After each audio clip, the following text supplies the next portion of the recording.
Imagine a landscape dotted with ancient stones, each etched with symbols that defy understanding. This is Tiya, a site in southern Ethiopia shrouded in mystery, a testament to a forgotten people and their enigmatic beliefs. Welcome to the History, Mystery and Crime channel. Today, we delve into the secrets of the Tiya Stelae, a collection of megalithic monuments silently guarding their stories for centuries. Located in the Gurj zone, about 80 kilometers south of Addis Ababa, Tiya encompasses a 45-hectare area. Originally, over 45 stelae stood here, but today, 36 remain, decorated with carvings that hint at a complex past. These stones, averaging 2 to 5 meters in height, were erected between the 10th and 15th centuries AD. Archaeological stratigraphy and associated pottery fragments confirm this timeline, suggesting that the creation of these stelae was a phased process spanning several centuries. Named after the nearby Tiya village, the stelae feature over 50 distinct motifs. Among these, stylized swords, human figures, and phallic symbols are the most prominent and puzzling. While linked to the Sidamo or Gurj peoples, no definitive ethnic attribution has been established, leaving the identity of the builders a tantalizing unknown. Tiya was designated a UNESCO World Heritage Site in 1980, recognizing its profound cultural significance. Excavations, beginning in the 1970s, led by Ethiopian archaeologists like Francis Anfray, unearthed human burials beneath the stelae. Grave goods, including iron tools and ceramics dating back to the 12th to 14th centuries, offered glimpses into the lives of those interred here, but failed to fully unlock the mystery. The stelae feature recurring motifs, none more striking than the Sodu sword. These engravings, some reaching up to a meter in length, appear on 23 slabs. They potentially symbolize status, clan affiliation, or even military prowess. What's truly remarkable is the presence of identical patterns across distant sites in the Horn of Africa, such as Sophania and Tutufela.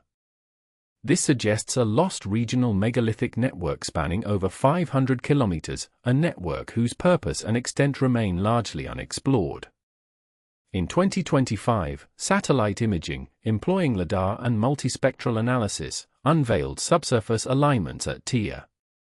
These alignments form a 1.2-kilometer linear avenue leading towards a hilltop, hinting at a possible astronomical or processional function.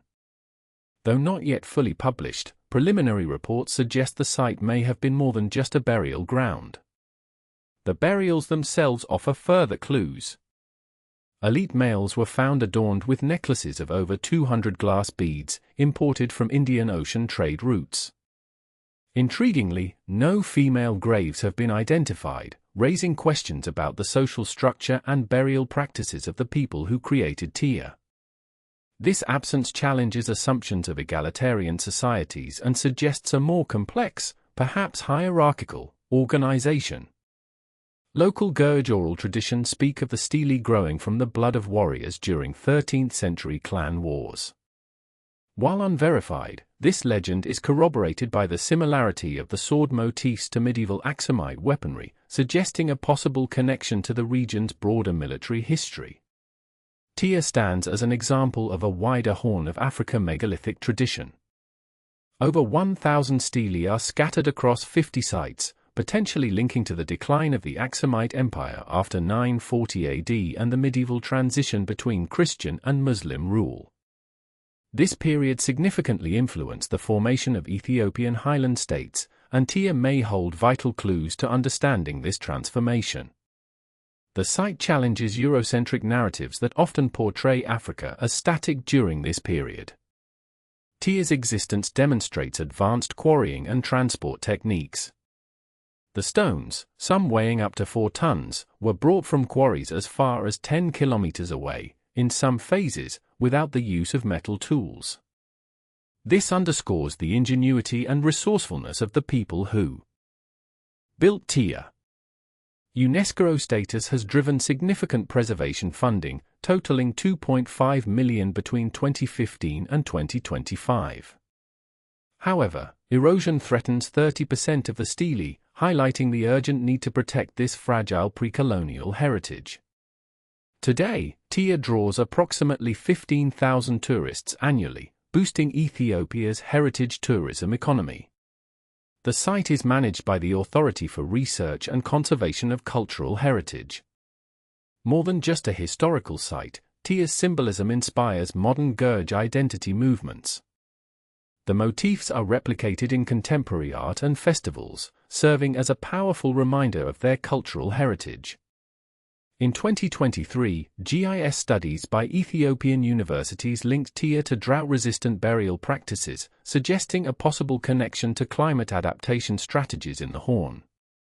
This adds another layer to the site's significance, demonstrating its relevance to contemporary challenges. The interpretation of Tiya's iconography remains a subject of debate. Are the swords symbols of warfare, or do they represent fertility? Some scholars argue that the phallic motifs indicate suppressed matrilineal cults, a perspective often downplayed in Ethiopian Orthodox narratives that favor a patriarchal history. Colonial-era reports from the 1930s, based on Italian excavations, claimed Semitic origins for the stele, used to justify imperialism. These claims ignored indigenous Sidamo links. Post-1991, the Ethiopian government minimized pagan associations to align with Christian heritage, further complicating the narrative. Radiocarbon dating of the burials yields a timeframe of 1050 to 1400 AD, but stone patina suggests earlier phases, potentially predating 1000 AD. This discrepancy has fueled fringe theories of a lost civilization linked to the mythical land of Punt, although these theories lack substantial evidence. National agencies often restrict access to raw data, hindering independent research and perpetuating the mystery. Local oral histories, similar to those of the Dogon people in Mali, describe sky builders, but are often dismissed by academics despite ethnographic parallels. The secrets of Tiya remain locked in stone, a silent testament to a civilization that flourished and faded, leaving behind only these enigmatic monuments. As we continue to explore and excavate, perhaps one day we will fully unlock the mysteries of Tiya and understand the true story behind these ancient stones.